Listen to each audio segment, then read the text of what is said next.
नमस्कार, स्वागत है आप सभी का इंडिया वॉइस पर। मैं आपके साथ निकिता कश्यप। बुलेटिन की शुरुआत करते हैं। जल संरक्षण को लेकर जन आंदोलन के उद्देश्य से राजस्थान सरकार 5 जून से 20 जून तक वंदे गंगा जल संरक्षण जन अभियान चलाएगी। आपको बताते चले कि मुख्यमंत्री भजनलाल शर्मा ने मुख्यमंत्री निवास पर अभियान को लेकर समीक्षा बैठक की और सभी विभागों को आपसी समन्वय के साथ अभियान को सफल बनाने के निर्देश भी दिए गए। मुख्यमंत्री ने कहा कि जल संरक्षण की जिम्मेदारी हर व्यक्ति की है और इसे एक जन आंदोलन के रूप में आगे बढ़ाना होगा। उन्होंने यह भी जानकारी दी कि यह सुखद संयोग है कि इस बार विश्व पर्यावरण दिवस तथा गंगा दशहरा का एक ही दिन यानी कि 5 जून को दोनों मनाए जाएंगे और हम इस दिन हमारे अभियान की शुरुआत करेंगे। साथ ही उन्होंने यह भी कहा कि पर्यावरण संरक्षण को हमारी परंपरा और संस्कृति से जोड़ते हुए वंदे गंगा कलश यात्रा तथा जलाशयों पर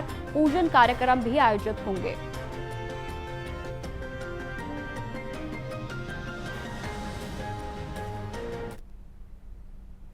राजस्थान के झालावाड़ में जिले में सोमवार की सुबह एक सनसनीखेज वारदात सामने आई। आपको बताते चले कि जहां पर भारतीय जनता पार्टी के सक्रिय नेता सुरेंद्र मेवाड़ा की अज्ञात हमलावरों के द्वारा बेरहमी से हत्या कर दी गई। यह मामला मंडावर गांव से उस समय हुआ जब मेवाड़ा खेत से अपने घर लौट रहे थे और प्रत्यक्षदर्शियों के द्वारा यह बताया गया है कि सुबह करीब 7 बजे के आसपास मेवाड़ा पर धारदार हथियार से ताबड़तोड़ वार किए गए, जिससे वह लहूलुहान होकर गिर पड़े। परिजनों और ग्रामीणों ने उन्हें तत्काल झालावाड़ के श्री राजेंद्र अस्पताल में पहुंचाया गया, लेकिन डॉक्टरों के द्वारा उन्हें मृत घोषित कर दिया गया। घटना की जानकारी मिलते ही पुलिस ने घटनास्थल का निरीक्षण किया और शव को पोस्टमार्टम के लिए आगे भेज दिया गया है। वहीं आपको बताते चले कि फिलहाल हत्या की वजह सामने नहीं आई है, लेकिन पुलिस विभिन्न एंगलों से जांच कर रही है। आरोपियों की तलाश के लिए टीमें भी गठित कर दी गई हैं और इलाके में नाकाबंदी भी की गई है।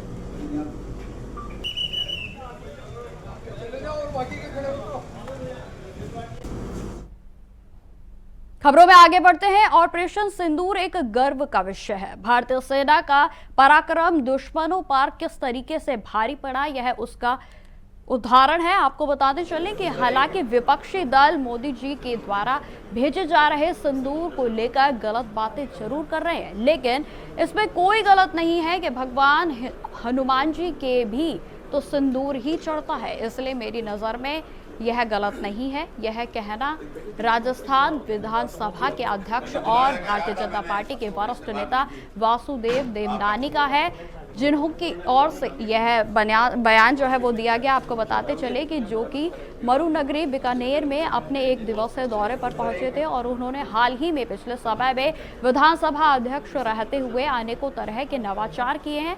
उस पुस्तक को भारतीय जनता पार्टी के राष्ट्रीय अध्यक्ष जेपी नड्डा को भेंट करने को लेकर उन्होंने कहा कि इस पे मेरा प्रोग्रेस रिपोर्ट है जो मैंने जेपी नड्डा को भेंट की है। इसमें यूथ संसद से लेकर विधानसभा में किए गए नवाचारों को लेकर सभी बातें लिखी गई हैं। उन्होंने सबकी जानकारी जेपी नड्डा को दी है।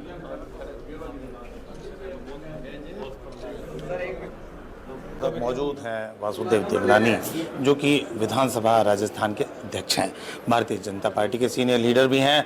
इनके नवाचार विधानसभा में वैसे ही काफ़ी चर्चित रहे हैं। इन्होंने हाल ही में भारतीय जनता पार्टी के राष्ट्रीय अध्यक्ष जेपी नड्डा को एक पुस्तक भी भेंट की। बात करते हैं सर, क्या कुछ उस पुस्तक में खास है? उस पुस्तक में तो साल भर में की गई गतिविधियों का विवरण है। जिस प्रकार से चयन हुआ, चयन के बाद सभी नेताओं ने जो कुछ भी उसे अपने विचार प्रकट किए, उसमें कांग्रेस के भी हैं, बीजेपी के भी हैं। उसके बाद हमने जो यूथ पार्लियामेंट 2-3 बार विधानसभा के, उसका विवरण है, म्यूज़ियम का विवरण है, और हमने पेपरलेस विधानसभा को बनाया है, उसका विवरण है। और समय समय पर जब मैं सीपीआई की मीटिंगों में बाहर गया, विदेश गया, उसमें वहाँ क्या क्या कार्यक्रम हुए, उसका सारा विवरण है। एक तरह से मैं कहूँ कि मेरा रिपोर्ट कार्ड है, तो अतिशयोक्ति कुछ ना कुछ आप चूँकि ऐसी पोस्ट पे बैठे हैं, सरकार के कामकाज की बात करें तो क्या कहेंगे? सरकार अपना काम कर रही है और मैं समझता हूँ कि हर सरकार अपने हिसाब से काम करती है और वो ये भी कर रही है। सर, ऑपरेशन सिंदूर बहुत बड़ा अपने आप में, वास्तव में ऑपरेशन सिंदूर हम सबके लिए गर्व का विषय है, क्यों जिस प्रकार से एक तो सिंदूर नाम रखा कि जिन महिलाओं का आतंकवादियों ने सिंदूर मिटाया, उसी का बदला देश के प्रधानमंत्री जी ने अपने कूटनीति और रणनीति के तहत हमारी वीर सेनाओं के माध्यम से जो पाकिस्तान के अंदर 100 किलोमीटर घुस करके जो उनके अड्डे नष्ट किए, मैं समझता हूँ ये एक अद्भुत है।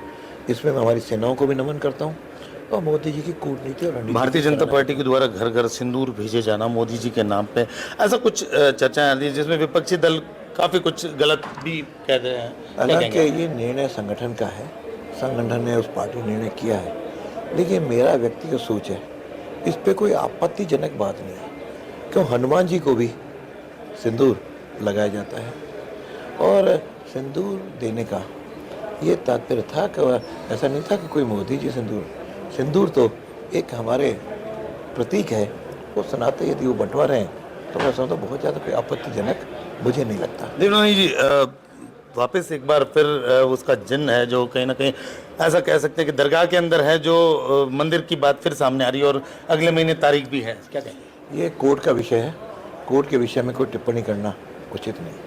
तो देखिए, ऑपरेशन सिंदूर को गर्व का विषय बताया और ख़ास बात कहना है देवनानी जी का, जो कि एक तरह से कहा जा सकता है कि सिंदूर है जो घर घर पहुंचना है। अपने आप में 1 साल का जो कार्यकाल जो है उसकी एक तरह से कह जा सकते हैं कि जो चीज़ें उनके द्वारा रखी गई उनको जेपी नड्डा को पुस्तक भेंट की गई कि सिंह निकालिए।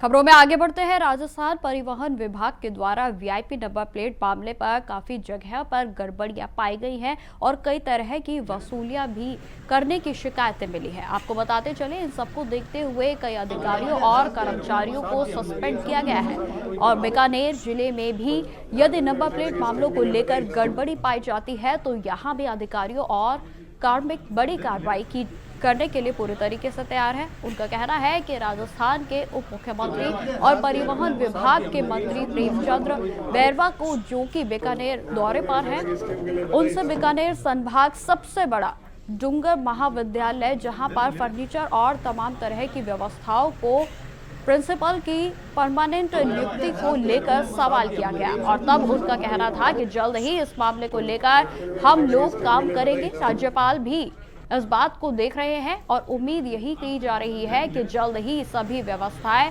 माकूल कर दी जाएंगी।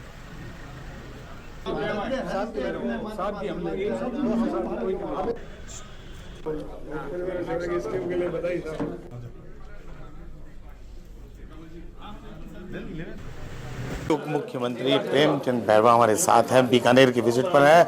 बात करते हैं सर, ऑपरेशन सिंदूर की बात करें, सबसे पहले सफलता उसको मिली बड़ी, क्या कहेंगे?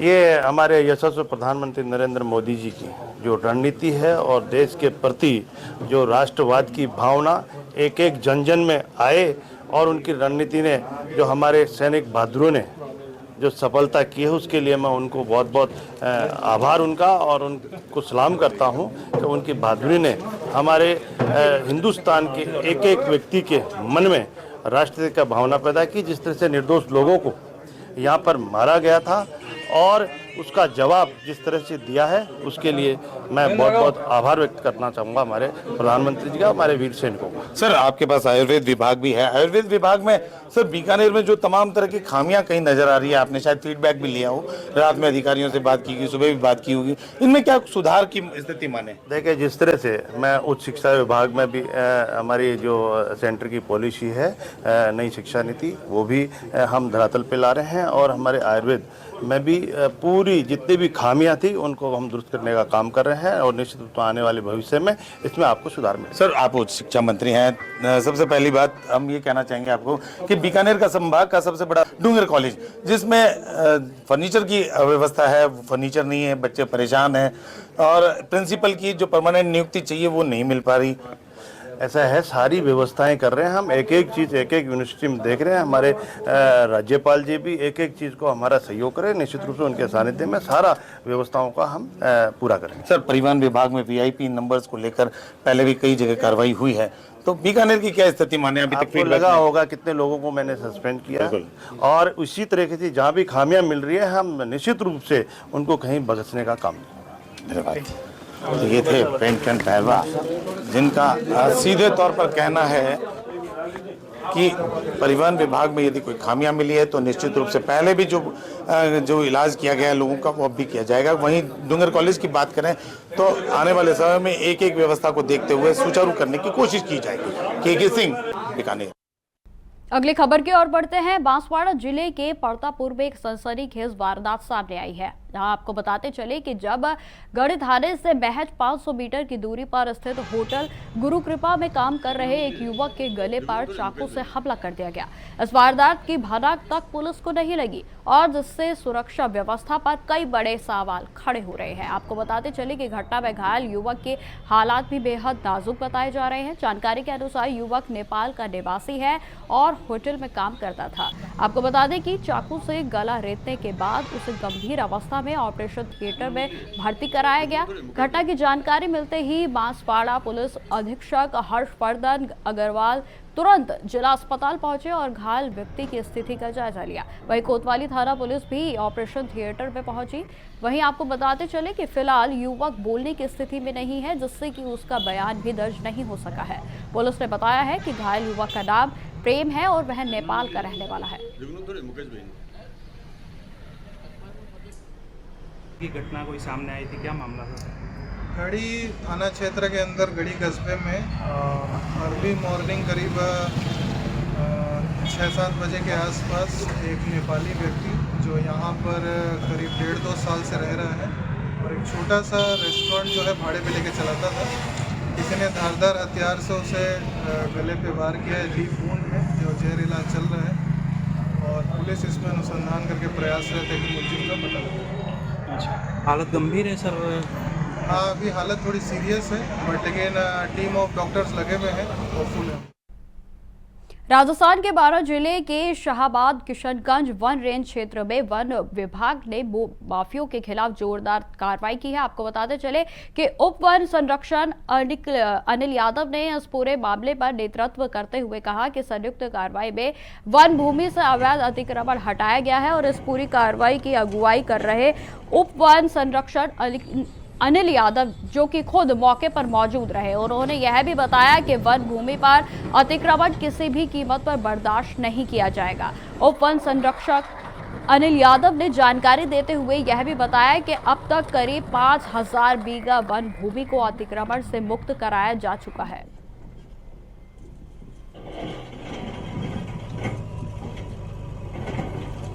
बारां जिले में वन भूमि को अतिक्रमण से मुक्त कराने के लिए एक व्यापक अभियान चलाया जा रहा है। इसी क्रम में आज दिनांक 1 जून 2025 को किशनगंज रेंज के गितपट्टा और कुंडा गांव में भी अतिक्रमण हटाने का कार्यक्रम जारी है, जिसमें अभी तक लगभग 200 बीघा वन भूमि को अतिक्रमण से मुक्त कराया जा चुका है।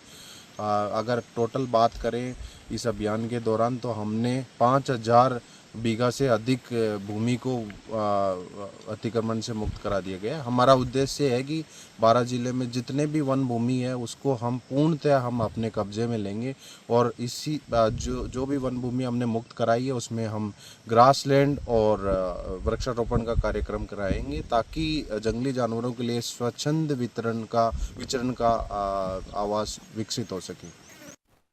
अब खबर देवगढ़ से है, जहां एक रोंगटे खड़े कर देने वाला मामला सामने आया है। दरअसल यहां सोहनी देवी पत्नी शेर सिंह नामक महिला की अधजली लाश उसके घर के पीछे एक बाड़े में दफन मिली है और जिससे पूरे इलाके में सनसनी फैल गई। इस गंभीर घटना की सूचना मिलने पर एसपी मनीष त्रिपाठी और राजस्व पुलिस उप अधीक्षक महेंद्र पारिक के साथ साथ पुलिस की टीम तत्काल घटनास्थल पर पहुंची। मामले को गंभीरता से देखते हुए गहन जांच भी शुरू कर दी गई है। पुलिस के मुताबिक ग्रामीणों की सूचना पर पहुंची देवगढ़ पुलिस ने तत्काल शव को कब्जे में लेकर अस्पताल की मॉर्चरी में रखवा दिया गया है। वहीं आपको यह भी बताते चले कि पुलिस ने शव का मेडिकल बोर्ड से पोस्टमार्टम करवाकर शव को परिजनों को सौंप दिया है और आगे की कार्रवाई भी शुरू कर दी गई है।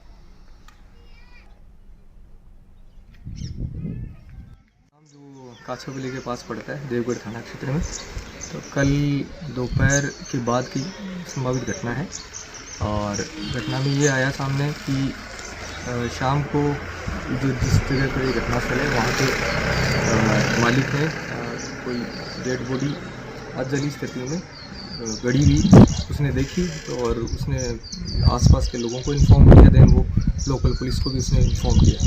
पुलिस आई मौके पे, रात को मौका विजिट किया SHO एंड उनकी टीम, और देन सुबह फिर हमने उदयपुर से FSL की टीम को भी बुलाया। हमारी MOP सागर की टीम भी आई, उन्होंने मौका विजिट किया, मैंने भी मौका विजिट किया, SP साहब ने मौका विजिट किया, CO साहब भी मौका विजिट कर चुके हैं। और सब लोग मौका विजिट करने के बाद में जो मृतका है सोहिनी देवी, उसके पति शेर सिंह ने एक रिपोर्ट दी 302-201 IPC धाराओं के तहत, और उसमें अपने प्रकरण दर्ज करके और अनुसंधान हमें जारी है। और जैसे भी सर्कमस्टांशियल एविडेंस हमें मिलेगी उसके आधार पे हम आगे से आगे कड़ी से कड़ी जोड़ करके इस जो वारदात है उसमें क्या स्थितियाँ रही हैं उनका हम जल्द खुलासा करेंगे। धन्यवाद।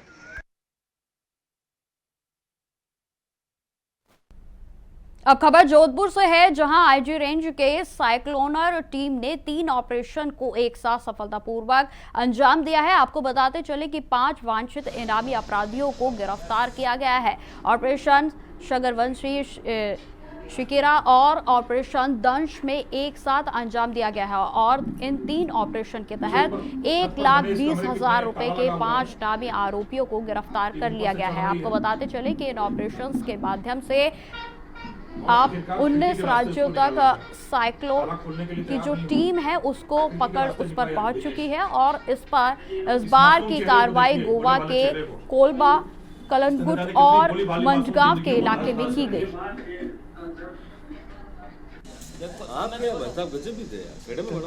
अरे तो फोटो चाहिए ना, अब फोटो भी क्यों चाहिए आपको?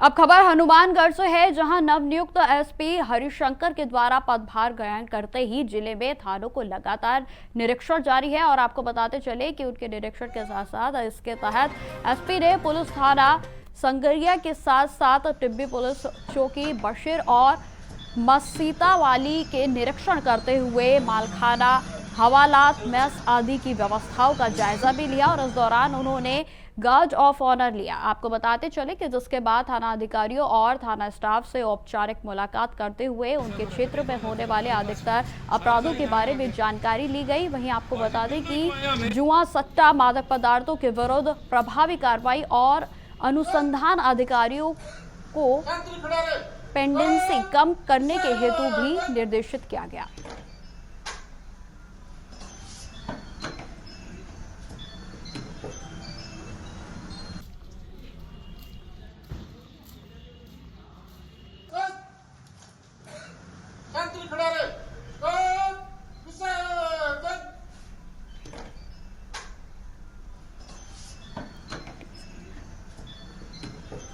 तो आपको बताते चले कि हनुमानगढ़ में अब जैसे ही जो पुलिस निरीक्षण में नया स्टाफ शामिल हुआ है उसमें आपको बताते चले कि पुलिस अधिकारियों को तमाम दिशा निर्देश SP के द्वारा दिए गए हैं, और SP ने पूरे थाने का निरीक्षण तो किया ही, साथ ही साथ इलाके में किस तरीके की जो समस्याएं हैं उनके बारे में भी कई जायजा लिया गया। आपको बताते चले कि पुलिस अधिकारियों को कई दिशा निर्देश दिए गए हैं, और इलाके में जो अहम मुद्दे हैं और जो अहम समस्याएं हैं उन पर भी सघन जो है जांच की जा रही है। आपको बताते चले कि उनकी ओर से हवालात, मेस के साथ साथ तमाम व्यवस्थाओं का जायजा भी लिया गया।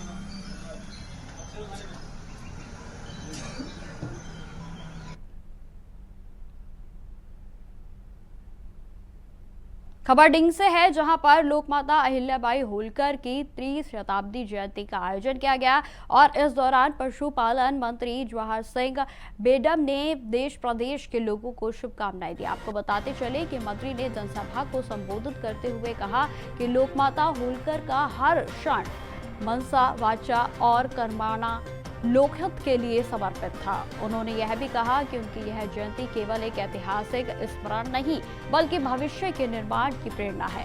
इतना ही नहीं, एक अबोध बालिका से लेकर होलकर वंश की रानी और फिर लोकमाता बनने तक का उनका 70 वर्षीय जीवन सामाजिक न्याय, कर्तव्य और पराक्रम की मिसाल रहा है।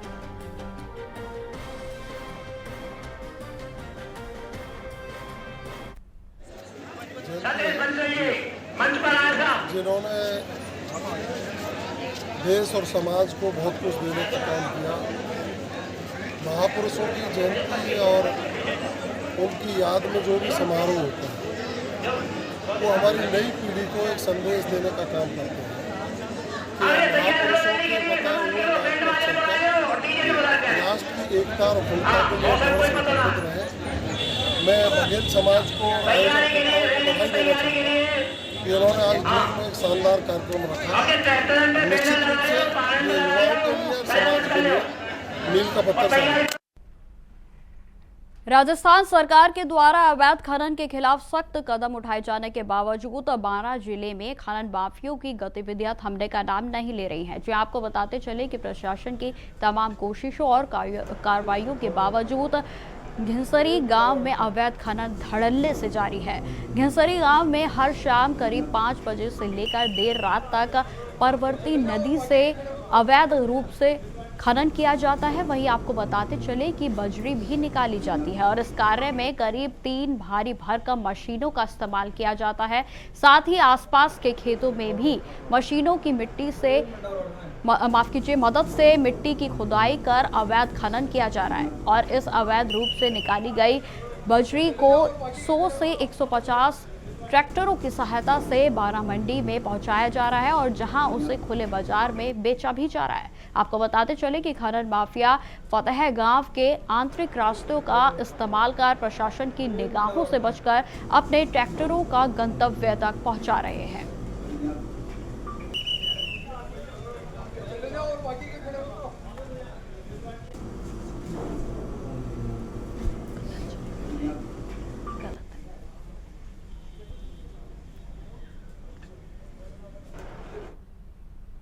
तो फिलहाल इस बुलेटिन में इतना ही। देश दुनिया की तमाम खबरों की जानकारी के लिए बने रहें हमारे साथ। नमस्कार।